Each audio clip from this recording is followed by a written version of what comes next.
আর অভিযোগ বিএনপির সাবেক এমপি রুমিন ফারহানা তার সমর্থকদের দিয়ে হামলা করেন, ফ্লোরে ফেলে ফুটবলের মতো তাকে লাথিপেটা করা হয় বলে অভিযোগ তোলেন আতাউল্লাহ। ভিডিওতে দেখা গেছে রুমিন ফারহানা স্টেজের সামনে দাঁড়িয়ে আছেন, পেছনে আতাউল্লাহ নিচে পড়ে আছেন, তাকে কয়েকজন লাথি কিল ঘুষি দিচ্ছেন। নিজেকে জুলাই যোদ্ধা পরিচয় দিয়ে ঘটনার মর্মস্পর্শী বিবরণ দেন এনসিপির এই নেতা। তবে আতাউল্লাহর বিরুদ্ধে গুন্ডামের পাল্টা অভিযোগ করেছেন রুমিন ফারহানা। তার দাবি আতাউল্লাহ পরিচিত মুখ নন, তিনি এনসিপি থেকে এসেছেন না জামাত থেকে এসেছেন সেটি তিনি জানেন না। প্রথমে রুমিন ফারহানাকে ধাক্কা দেওয়া হয়, তারপর তার লোকজন পাল্টা জবাব দিয়েছে। আতাউল্লাহ ব্রাহ্মণবাড়িয়া ৩ আসনের সম্ভাব্য প্রার্থী। বিএনপি নেতা খালেদ হোসেন মাহবুব শ্যামলের পক্ষে ইসি ভবনে যান বলেও অভিযোগ করেছেন রুমিন ফারহানা। বলেন, আওয়ামী লীগের 15 বছর শাসনামলেও যা ঘটেনি ইসি ভবনে এবার তার সঙ্গে সেটাই ঘটেছে।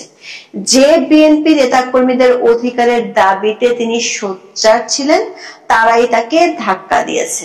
নির্বাচনের 6 মাস আগে এমন ঘটনা ঘটলে ভোটের সময় কি হবে তা নিয়ে উদ্বেগ জানান রুমিন। তার এই বক্তব্য থেকে উঠে এসেছে মাঠের বাস্তব পরিস্থিতির ভয়াবহ ইঙ্গিত। প্রধান নির্বাচন কমিশনার যেখানে নিজ কার্যালয়ে সহিংসতা নিয়ন্ত্রণ করতে পারছেন না, তিনি কিভাবে সারা দেশে নির্বাচনের মাঠ শান্ত রাখবেন তা নিয়ে উঠেছে প্রশ্ন। দর্শক, নির্বাচন কমিশনের সংঘাতের ঘটনায় এনসিপি বিএনপি বিরোধ শুধু সামনে আসেনি, বিএনপির ভেতরে চরম বিশৃঙ্খলাও বেরিয়ে এসেছে।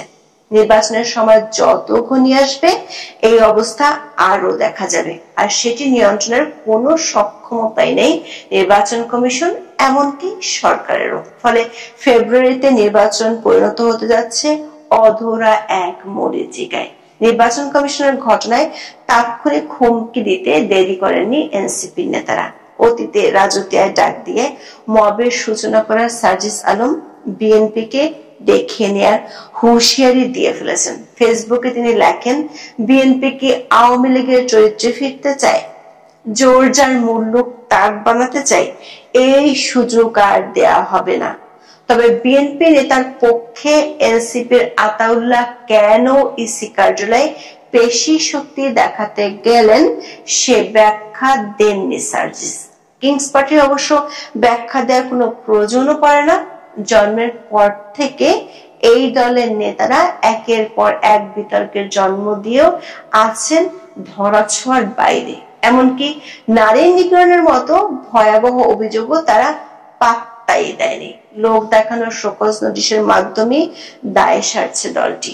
এরই মধ্যে আর এক নেতা হাসনাত আব্দুল্লাহ রুমিন ফারহানা ও নির্বাচন কমিশনের চরিত্র হরণ করতে দেরি করেননি। তার মতে বিএনপি সহ আন্তর্জাতিক বিষয়ক সম্পাদক রুমিন ফারহানা হলেন বিএনপির আওয়ামী লীগ বিষয়ক অন্যতম সম্পাদক। তিনি অভিযোগ করেন, আগামী নির্বাচনে বিএনপি কিভাবে ভোট কেন্দ্র দখল করবে তার একটি টেস্ট ম্যাচ হয়ে গেল শুনানিতে এনসিপি নেতা কর্মীদের উপর হামলার মধ্য দিয়ে। নির্বাচন কমিশনের ভূমিকা নিয়েও প্রশ্ন রয়েছে জানিয়ে হাসনাত আব্দুল্লাহ বলেন, আজকে ন্যাক্কারজনক ঘটনায় প্রমাণ করছে আগামী নির্বাচনে বিএনপি ও তাদের সন্ত্রাসীরা কি ভূমিকা রাখবে আর পুলিশ কেমন নীরব দর্শকের ভূমিকা পালন করবে। দর্শক, 5 আগস্ট জুলাই ঘোষণাপত্র দেওয়ার পর থেকে জাতীয় নির্বাচনে অংশ না নেওয়ার ইঙ্গিত দিতে শুরু করেন এনসিপির নেতারা। বিশেষ করে দলের 5 শীর্ষ নেতা কক্সবাজার থেকে ঘুরে আসার পর অনেকটা খোলামেলা ভাবে তুলে ধরেছেন নির্বাচন নিয়ে অনীহার কথা।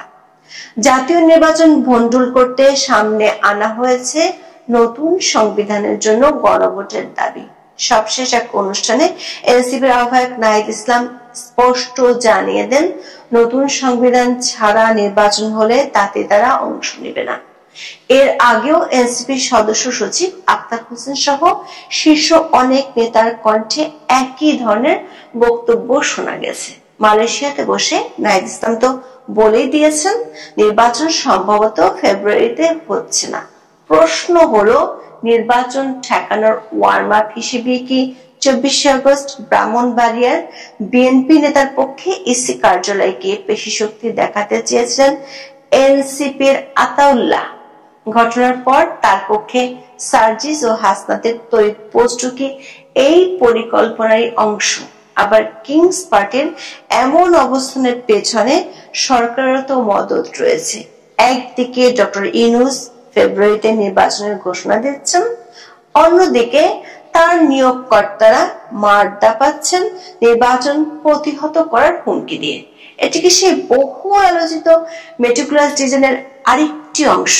দর্শক, একটি মোটামুটি গ্রহণযোগ্য নির্বাচন করতে হলেও প্রশাসনের সম্মিলিত সহযোগিতা থাকা দরকার। তবে অন্তর্বর্তী সরকারের সময় সবকিছুই চলছে ফ্রি স্টাইলে। কোন কোন ক্ষেত্রে দেশে আদৌ কোন সরকার আছে কি না তা নিয়ে প্রশ্ন উঠেছে। বাছ বিচার ছাড়া দক্ষ কর্মকর্তাদের চাকরিচ্যুত করা, ইচ্ছে মতো নিয়োগের ফলে ভেঙে পড়েছে গোটা প্রশাসনের শৃঙ্খলা। নির্বাচনের জন্য পুলিশের ভূমিকা অত্যন্ত গুরুত্বপূর্ণ হলেও 1 বছরও তৈরি হয়নি চেইন অফ কমান্ড। এমনকি নতুন নিয়োগ পাওয়া কোন কোন কর্মকর্তার বক্তব্য তৈরি করছে হাস্যরস। অনেকের কথায় মনে হচ্ছে তারা সরকারের চেয়েও বেশি ক্ষমতাধর। তাদের স্বেচ্ছাচারে গোটা পুলিশ বাহিনীতে আরো বেশি স্থবিরতা নেমে এসেছে। দৈনিক প্রথম আলোতে 24 আগস্ট গাজীপুরের পুলিশ কমিশনারের ভয়াবহ ক্ষমতা চর্চার তথ্য এসেছে। এই কর্মকর্তার বক্তব্যে পরিষ্কার তিনি কারো কাছে দায়বদ্ধ নন, এমনকি স্বরাষ্ট্র উপদেষ্টাকেও গোনায় ধরছেন না। প্রতিবেদনে বলা হয়, জেএমপি কমিশনার মোহাম্মদ নাজমুল করিম খান থাকেন ঢাকায়। অফিস দিবসে প্রতিদিন তিনি রাস্তা বন্ধ করে ঢোকেন গাজীপুরে। তার প্রোটোকলের জন্য উড়াল সড়ক ফাঁকা রাখতে হয়। এই সময় যাত্রী, চাকরিজীবী, শিক্ষার্থী সবার যাতায়াত থমকে থাকে। বিষয়টি নিয়ে মন্তব্য জানতে চেয়ে উল্টো ধমক খেয়েছে প্রথম আলো। জেএমপি কমিশনার দেখিয়ে দিয়েছেন হাইকোর্ট। পাল্টা প্রশ্ন তোলেন সরকারের উপদেষ্টাদের প্রোটোকল নিয়ে। বলেন, সিম্পল কথা, আমি শুধু গাজীপুরে গেলে ডিস্টার্ব হয়?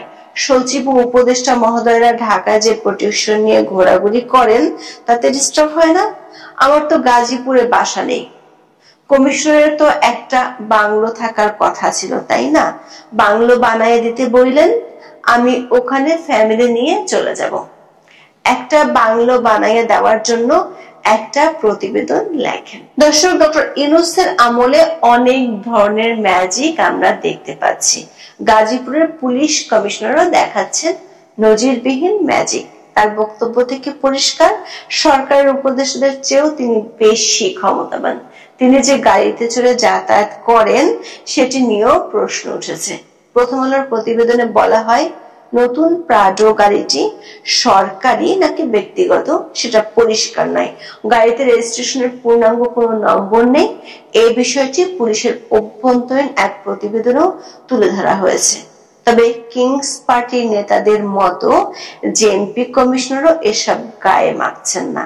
এমনকি এ সংক্রান্ত প্রশ্নে স্বরাষ্ট্র উপদেষ্টার দিকেও আঙ্গুল তুলতে ছাড়েননি তিনি। দর্শক, এমন এক পরাবাস্তব সময় বাংলাদেশের 54 বছরের ইতিহাসে আর কখনো আসেনি। বিশ্বের কোথাও কার্যকর সরকারের সময় এসেছে বলেও আমাদের জানা নেই।